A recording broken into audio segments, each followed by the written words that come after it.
नमस्कार, मैं हूं उदय यादव। हिंदी वार्ता में आपका स्वागत है। दोस्तों, अगला विधानसभा चुनाव जैसे जैसे नज़दीक आ रहा है, भारतीय जनता पार्टी के अंदर घबराहट और बेचैनी बढ़ रही है। भारतीय जनता पार्टी को लग रहा है कि लोकसभा चुनाव में जिस तरह से समाजवादी पार्टी के पीडीए ने भारी सफलता पाई थी और तमाम पिछड़ी जातियां उसके साथ जुड़ गई थीं, अगर ये विधानसभा चुनाव में भी दोहरा दिया तो बीजेपी की हार निश्चित है। इस घबराहट और बेचैनी को लेकर कई तरह की तैयारियां, कई तरह की घटनाएं सामने आ रही हैं। अभी जो प्रदेश अध्यक्ष बनाए गए हैं पंकज चौधरी, वो इसी रणनीति का हिस्सा हैं कि वे पिछड़ी जातियों को, विशेष रूप से कुर्मी जाति को भाजपा के साथ जोड़ेंगे।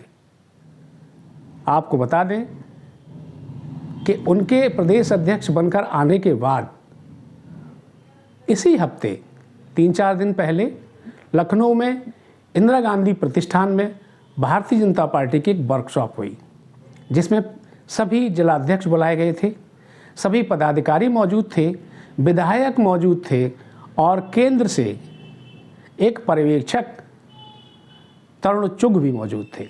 मुख्यमंत्री योगी आदित्यनाथ और प्रदेश अध्यक्ष तो वहाँ थे ही। उसमें जो सबसे बड़ी चिंता सभी लोगों ने जाहिर की वो ये थी कि जो सीटें पिछले विधानसभा चुनाव में भारतीय जनता पार्टी ने 100 से 500 वोट के बीच में जीती थी, वे सब हार जाएंगे अगर सभी अलर्ट नहीं हुए। तो किससे अलर्ट नहीं हुए? समाजवादी पार्टी की रणनीति से, समाजवादी पार्टी की तैयारियों से। ये एक घटना। इसके बाद दूसरी घटना, एनडीए के एक पार्टनर हैं आरपीआई के रामदास अठावले, वे लखनऊ आए और उन्होंने ऐलान किया कि आरपीआई इस बार प्रदेश की सभी सीटों पर अपने प्रत्याशी उतारेगी। उन्होंने पीडीए के खिलाफ अपना एक अलग फॉर्मूला दिया, दलित, पिछड़ा और अल्पसंख्यक यानी डीपीए। इसके बाद एक और घटना होती है, कांग्रेस के एक वरिष्ठ नेता पत्रकारों को बताते हैं कि कांग्रेस की तैयारी 403 सीटों पर लड़ने की है। कांग्रेस जो समाजवादी पार्टी की सहयोगी थी लोकसभा चुनाव में और इंडिया गठबंधन का हिस्सा हैं दोनों, इसके बावजूद कांग्रेस के एक वरिष्ठ नेता ये बोलते हैं कि कांग्रेस 403 सीटों पर लड़ने की तैयारी कर रही है। क्या मतलब इसका? एक तरफ भारतीय जनता पार्टी अपनी हार को लेकर आशंकित है, उनके एक सहयोगी रामदास अठावले घोषणा करते हैं कि प्रदेश की सभी सीटों पर प्रत्याशी खड़ा करेंगे। दूसरी ओर समाजवादी पार्टी की सहयोगी कांग्रेस 403 सीटों पर लड़ने की तैयारी कर रही है। क्या ये महज संयोग है या समाजवादी पार्टी को हराने का षड्यंत्र या कोई बड़ा खेल है? दोस्तों, इस वीडियो में, इस रिपोर्ट में हम विस्तार से आपको बताएंगे कि यह शंका क्यों है कि यह षड्यंत्र है कि समाजवादी पार्टी को सत्ता में आने से रोका जाए। समाजवादी पार्टी का फॉर्मूला और उस पर अखिलेश यादव की रणनीति जिस तरह से वजनदार और कारगर साबित हो रही है, उससे भारतीय जनता पार्टी और प्रदेश के बाकी दल भी घबराए हुए। बाकी दलों को भी ये लग रहा है कि दलित अगर समाजवादी पार्टी के साथ चला जाता है, पिछड़ा अगर समाजवादी पार्टी के साथ चला जाता है और अल्पसंख्यक भी अगर समाजवादी पार्टी के साथ पूरी तरह जुड़ा रहता है, तो समाजवादी पार्टी का भारी बहुमत से सत्ता में आना तय है। जो लोग, जो संगठन, जो नेता इस बात से खुश नहीं है कि समाजवादी पार्टी सत्ता में आए, जो नहीं चाहते हैं, वे उसको रोकने के लिए कई हथकंडे अपनाने जा रहे हैं। उन हथकंडों पर, उन षड्यंत्रों पर हम आज पूरी नज़र डालेंगे। लेकिन एक आपसे आग्रह है कि हमारे वीडियो को पूरा देखें, पूरी बात को आपके सामने रखेंगे। आप हमारे चैनल को सब्सक्राइब करें, वीडियो को लाइक करें और मित्रों में शेयर जरूर करें। दोस्तों, रामदास अठावले महाराष्ट्र के बाद कहीं नहीं है। महाराष्ट्र में भी वे एनडीए का हिस्सा हैं और पिछले लोकसभा चुनाव में उनको एक भी सीट नहीं दी गई थी। इसके बावजूद वे प्रधानमंत्री नरेंद्र मोदी का इस तरह से गुणगान करते रहते हैं कि कभी कभी स्थिति बेहद हास्यास्पद हो जाती है। आपने अक्सर देखा होगा, संसद की कार्यवाही चल रही हो और रामदास अठावले अगर बोल रहे हैं तो वहाँ ठहाके गूंजते। ऐसा तब से है जब से वे भारतीय जनता पार्टी के साथ आए हैं और नरेंद्र मोदी प्रधानमंत्री हैं। वे अठावले ये कहते हैं लखनऊ आकर कि अखिलेश यादव और मायावती के शासनकाल में दलितों और पिछड़ों के लिए कोई विशेष काम नहीं हुआ, शिक्षा को लेके, स्वास्थ्य को लेके कोई सुधार नहीं देखा गया। अब ये लड़ाई हमारी पार्टी लड़ेगी। यानी रामदास अठावले अब उत्तर प्रदेश में दलितों की लड़ाई लड़ेंगे। वो पार्टी जो एक बार का चुनाव नहीं जीत सकती, अब तक जीती नहीं है, वे सभी सीटों पर प्रत्याशी खड़ा करने की बात कर रहे हैं। उन्होंने ऐलान किया है कि अप्रैल में 2026 अप्रैल में वे लखनऊ में एक विशाल रैली करेंगे जिसमें कम से कम 1 लाख की भीड़ आएगी। ये एकाएक एक पार्टी जिसके पास एक सभासद जिताने की हैसियत नहीं है, पूरे प्रदेश में चुनाव लड़ाने की बात कैसे करने लगी? कौन है इसके पीछे? कौन उन्हें आगे बढ़ा रहा है? दूसरी तरफ बिहार में एक शानदार जीत हासिल की AIMIM ने, यानी असदुद्दीन ओवैसी की पार्टी ने। ये वाकई बड़ी जीत थी। उनके 5 विधायक जीते और कई सीटों पर उन्होंने इंडिया गठबंधन को हराया। वहाँ चुनाव से पहले वे इंडिया गठबंधन से 6 सीटें मांग रहे थे, लेकिन तेजस्वी यादव ने उनको 6 सीटें नहीं दी। परिणाम यह हुआ कि सीमांचल में उन्होंने सभी सीटों पर प्रत्याशी उतारे और उन्हें 5 सीटों पर जीत हासिल की। इस जीत के बाद उनका हौसला बुलंदी पर है। उन्हें ऐसा लगता है कि अब वे पूरे देश में एक बड़े कद के नेता हो गए हैं और जहां चाहें वहां सत्ता बना सकते हैं। उन्होंने उत्तर प्रदेश में ऐलान किया है कि अखिलेश यादव ने अगर समझौता नहीं किया, सम्मानजनक सीटें नहीं दी, तो वे 200 सीटों पर प्रत्याशी उतारेंगे। आपको बता दें कि पिछले विधानसभा चुनाव में और उससे पिछले विधानसभा चुनाव में MIM के प्रत्याशियों की जमानत जब्त हो गई थी। वे कहीं से भी ऐसा नहीं हुआ कि दूसरे नंबर पर भी रहे हो। हर राजनीतिक दल की स्थिति अलग अलग राज्यों में अलग अलग होती है। भारतीय जनता पार्टी आज पूरे देश में अपना दखल रखती है, ताकत रखती है, तो आज से 20 साल पहले उसकी स्थिति वैसी नहीं थी। समाजवादी पार्टी उत्तर प्रदेश में बेहद मजबूत है, लेकिन राजस्थान में उसकी वो स्थिति नहीं है, बिहार में उसकी स्थिति वैसी नहीं है। तो अखिलेश यादव उस तरह का कोई बड़ा दावा नहीं कर सकते जैसा वे उत्तर प्रदेश में कर सकते हैं। समझदार नेता, गंभीर नेता अपनी ताकत को भांप कर ही बयान देता है, लेकिन ओवैसी साहब और उनकी पार्टी के नेता बड़े दबंगई से, बड़ी ताकत के साथ, बड़े प्रभावशाली ढंग से ये दावा कर रहे हैं कि अब मुसलमान के भरोसे सरकार बनाने वाले लोग अगर पूरी हिस्सेदारी नहीं देंगे तो मुसलमान खुद सत्ता हासिल करेगा। क्या वास्तव में मुसलमान अकेले सत्ता हासिल कर सकता है? उत्तर प्रदेश में मुसलमानों की स्थिति जो वोटों के लिहाज से देखी जाए तो 19% है, लेकिन एक भी मुस्लिम नेता उत्तर प्रदेश में नहीं हुआ जो प्रदेश की सभी जातियों का, सभी धर्मों का, सभी लोगों की समस्याओं का इस तरह से साथ लेकर चलता हो, उनकी समस्याओं को उठाता हो, जो लोग उसे अपना लीडर मान लें। मुस्लिम नेता हमेशा मुसलमानों की समस्याओं पर बात करते हैं। उन्हें बाकी और लोगों से उस तरह कोई मतलब नहीं होता, जबकि उन्हें समाज के हर वर्ग की समस्याओं को उठाना चाहिए, उनके लिए लड़ना चाहिए।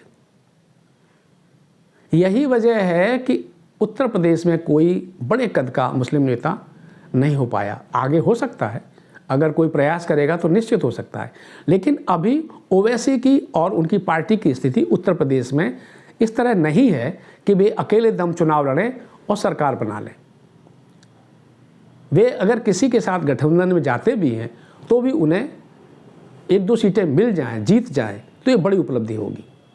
लेकिन वे दम भर रहे हैं कि हम 200 सीटों पर अपना प्रत्याशी खड़ाएंगे कि नहीं। इसी बीच एक और खबर आई है। मुंबई में कांग्रेस के सम्मेलन में उत्तर प्रदेश कांग्रेस के प्रभारी और राष्ट्रीय महासचिव अविनाश पांडे ने कहा कि कांग्रेस उत्तर प्रदेश में 403 सीटों पर लड़ने की तैयारी कर रही है। इसका क्या मतलब है? इसका तो एक ही मतलब निकलता है कि कांग्रेस अकेले चुनाव लड़ेगी, वो समाजवादी पार्टी के साथ चुनाव मैदान में नहीं उतरेगी और 403 सीटों पर कांग्रेस अपना प्रत्याशी खड़ा करेगी। ये बात इनसे पहले सहारनपुर से कांग्रेस सांसद इमरान मसूद भी कह चुके हैं और भी 2-3 लोगों ने ये बात कही। इसका मतलब है कि कांग्रेस अकेले दम चुनाव लड़ना चाहती है। उसे लगता है कि वो अकेले चुनाव लड़ेगी तो ज़्यादा बेहतर स्थिति में रहेगी। लेकिन सच्चाई क्या है? 2022 के चुनाव में कांग्रेस ने उत्तर प्रदेश में अकेले चुनाव लड़ा था। परिणाम आप सब जानते हैं। लोकसभा चुनाव में समाजवादी पार्टी के साथ गठबंधन किया तो समाजवादी पार्टी को भी फायदा हुआ और कांग्रेस को तो विशेष लाभ हुआ ही। उनके 6 सांसद जीत गए, जबकि विधानसभा चुनाव में 6 विधायक नहीं जीते थे। अगर वो अकेले चुनाव लड़ते हैं, जो कोई भी लड़ सकती है, कोई पार्टी लड़ सकती है, उनका अपना फैसला है, लेकिन अगर अकेले चुनाव लड़ते हैं तो निश्चित ही वे फिर से बहुत बुरी हालत में पहुंच जाएंगे। लेकिन अगर कांग्रेस में ये मांग उठ रही है तो इसका सीधा अर्थ ये है कि कांग्रेस में एक बड़ा गुट है जो समाजवादी पार्टी के साथ तालमेल नहीं चाहता। ये जो तालमेल न चाहने वाले लोग हैं या छोटे पार्टियां जो बड़े स्तर पर खड़ा करने की योजना बना रही हैं, ये कौन लोग हैं? क्या वास्तव में ये भारतीय जनता पार्टी के हितैषी हैं या भारतीय जनता पार्टी के विरोधी हैं? इन योजनाओं से तो साफ लगता है कि ये भारतीय जनता पार्टी को जिताना चाहते हैं। ये चाहते हैं कि एक बार फिर से बीजेपी की सरकार बने उत्तर प्रदेश में और अखिलेश यादव यानी समाजवादी पार्टी सत्ता में न आ सके। अखिलेश यादव इस बात को जानते होंगे, नहीं जानते हैं तो जानना चाहिए कि कौन हमारा मित्र है और कौन हमारा विरोधी, कौन हमारे लिए हमारे अनुकूल वातावरण बना रहा है, कौन हमारे पीछे षड्यंत्र कर रहा है। हमारे साथ दिख रहा है लेकिन वो हमारे साथ नहीं है। यहाँ सिर्फ कांग्रेस, रिपब्लिकन पार्टी और ओवैसी की चर्चा नहीं है। एक आज़ाद समाज पार्टी है, उसके नेता चंद्रशेखर नगीना से सांसद हैं। उनकी जीत में समाजवादी पार्टी का भी योगदान था। समाजवादी पार्टी ने उन्हें समर्थन दिया तो वे वहाँ से सांसद बने। कांग्रेस ने भी साथ दिया।